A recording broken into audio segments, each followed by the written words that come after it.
Hey everyone, welcome to Strange Stories, where we explore near-death experiences and supernatural stories from people who've had a glimpse of the other side. If you enjoy our content, please consider liking the video and subscribing to our channel. Without further ado, let's get to the story of the day. I went to my doctor in December 2008 for a checkup because I'd been feeling tired and my periods had increased to almost 3 times a month. My doctor was surprised that I could even function after running some tests because my blood count was so low that most people needed dialysis. I was aware that my periods had become more frequent and heavy, but I didn't think much of it. In reality, I'd been slowly bleeding to death, and if I had not received immediate medical attention, I would have needed a blood transfusion every few days to survive. I tried to delay surgery until after my daughter graduated from college, but my doctor convinced me that I couldn't. She requested an emergency hysterectomy. My body had physically reacted to everything I'd felt in my heart. With the deaths of my brother and mother, as well as my marriage, I thought my heart would bleed. The womb is the center of nurturing, and I'd not received much nurturing in my life. The emotional turmoil had taken its toll. I needed to stop the bleeding while also nurturing my inner self. I had been eating well, exercising regularly, and getting plenty of rest for quite some time. Now, it was up to me to nurture my own spirit. I could feel myself getting stronger by the day after the surgery. Although I was unable to attend my daughter's graduation, she was grateful for the additional years she would have with a healthy mother. I was readmitted into the hospital on an emergency basis months after my recovery from surgery, fighting severe pain and an infection. My doctor told me when I arrived that she had no idea what was going on, but they would work until they found the source. I could see her concern on her face. I was slipping in and out of consciousness.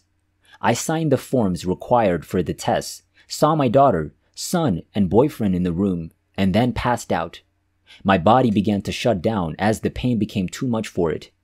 I felt myself leaving, and then the most beautiful beings of light surrounded me. The pain had vanished. One stood out from the crowd and remained close to me. I recognized these as my angels and realized right away that my physical condition was critical. We communicated telepathically, with no need for words. In my head, I heard the words. The light I'd witnessed with my mother at her death showered me with an incredible amount of love in, through, and around me. It was the most love I'd ever felt, filling every cell of my body. It shone like a warm fire on a cold winter day. When I asked if my mother and brother were present, I was told that they were. I could have seen them if I wanted, but I didn't. Something inside me told me I wouldn't want to leave if I saw them.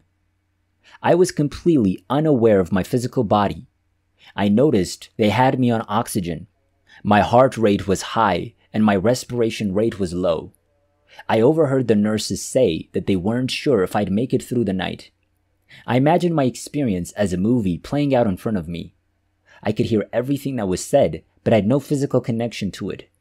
I only felt incredible love, peace, and warmth. The same feeling I had when I went to church, but magnified. I was surrounded by the most beautiful light colors in every shade and hue, like a rich tapestry. There was no sense of time in this space. I was periodically drawn back into my body. I felt all of the physical pain return as soon as I opened my eyes. Every time I awoke, I saw one of my children or my boyfriend sitting by my side, and I knew I was still alive. I could close my eyes and be back with my angels, feeling the warmth of their love. Doctors and specialists ran test after test for 4 days. To figure out what was wrong with me, I had CAT scans and X-rays. During those 4 days, I spent my time alternating between 2 worlds. I was aware of both the physical and non-physical aspects of my life. I looked down at my non-physical arms and body when I was with my angels. I saw a form of outline filled with golden white light that radiated beyond the faint lines, as if I were a bright star in the heavens. The light was fluid, iridescent, and easily connected to the angels nearby or beside me. I felt a sense of connection with the stars and the vastness of the universe. I was a part of everything that existed all at once. I took the time to ask questions, and I clearly heard the message. Our goal here is to find unconditional love within ourselves and then share it with others. We're all on the same path. What distinguishes us is the experiences we seek and how much we've learned about love. There's no better or more important road than another. It all comes down to what speaks to your heart and makes you feel at home within. We're here to discover, experience, and enjoy the journey of life on Earth. Our spiritual evolution and ascension occur organically when we're ready to receive it. We're all constantly changing, evolving, and growing. However, this is not something we must force or for which we require a specific skill set. We're all spiritual beings going through a human journey. All of our experiences differ from the person standing next to us. "Do you want me to go?" I inquired. "That's your decision. It is entirely up to you right now, whether you want to stay or go. You're given several chances in your life to choose whether to stay on Earth or go home. So Kimberly, which option do you prefer?" I began to consider my response. I felt so much love and peace being here with them all. It would be difficult for me to leave. Then I remembered my children. They'd already been through a lot. Losing their mother would be too much for them to bear. That's something I couldn't do right now. I knew in my heart that everything I'd experienced was timeless. I might be able to return here one day.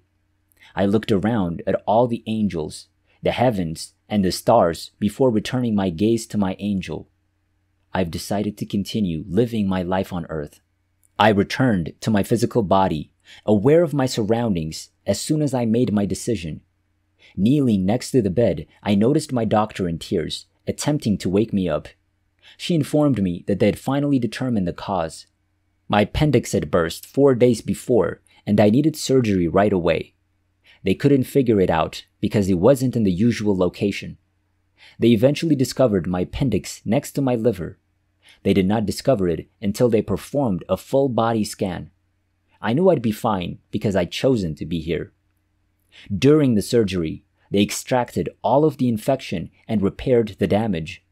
My body fought 4 types of infection, and the IV antibiotics I was given the day before my appendix burst saved my life. This prevented the infection from spreading throughout my system.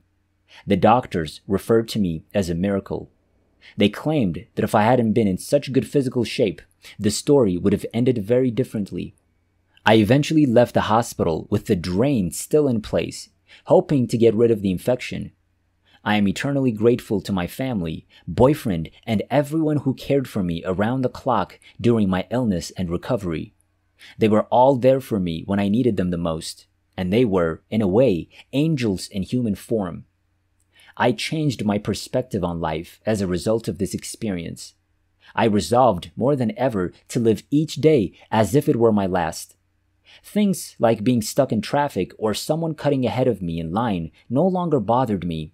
I no longer choose to waste a single minute of my valuable energy on things that didn't matter. If I'm not going to remember this in 5 years, I'm not going to think about it today became my motto. Nearly dying altered my life. I was no longer seeing the world in the same way. I saw people as interconnected. They were all part of the same source, but were having different experiences. I realized how much of our experience is about choice, even when it comes to death. Every experience served a purpose and aided us in accomplishing what we came here to do. Some people would inquire about my experience and listen with genuine interest, while others found it too much to bear. When I told my doctor about my experience during my last checkup, her eyes welled up with tears. She said she believed me because they weren't sure if I'd make it for those 4 days. She apologized, but I assured her there was nothing to apologize for. They did their best with the information they had. They may be doctors, but they're still people. Besides, how could I ever exchange the experiences I had and the growth that resulted from them? Those days were priceless and had a significant impact on my life.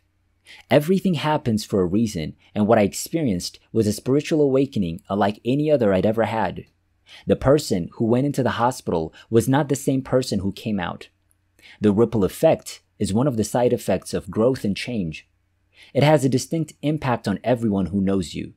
As a result, some people may experience personal growth. It'll create distance for others, resulting in a falling away. Change in me always seems to have the greatest impact on my intimate relationships. It could be argued that cracks in the foundation existed long before the earthquake. However, the outcome was usually the same. Throughout my health crisis and recovery, my boyfriend was a rock for me. But he and I didn't keep growing at the same rate. I awoke with a new perspective on the world. But in his opinion, I was the same person I was when I entered the hospital. We no longer saw things from the same perspective as a result of my shift. It was as if I was speaking a foreign language while we tried to reason things out. I couldn't expect him to understand my background. There was no way he could comprehend. He hadn't gone through what I had. We tried for a while to reassemble us, but the more we tried, the more uncomfortable it became. The universe informed me in every possible way that our time had come to an end. Everything in our lives is changing. Nothing has remained constant. Why should we be the exception to the rule that all living things grow and change? The process is one of the most natural occurrences, and yet we're so afraid and resistant to it. We want to cling to what we perceive to be security, even if what awaits us may be far better than we could ever imagine. The easier it may be to have a positive experience if we can let go and flow with change by being willing and accepting.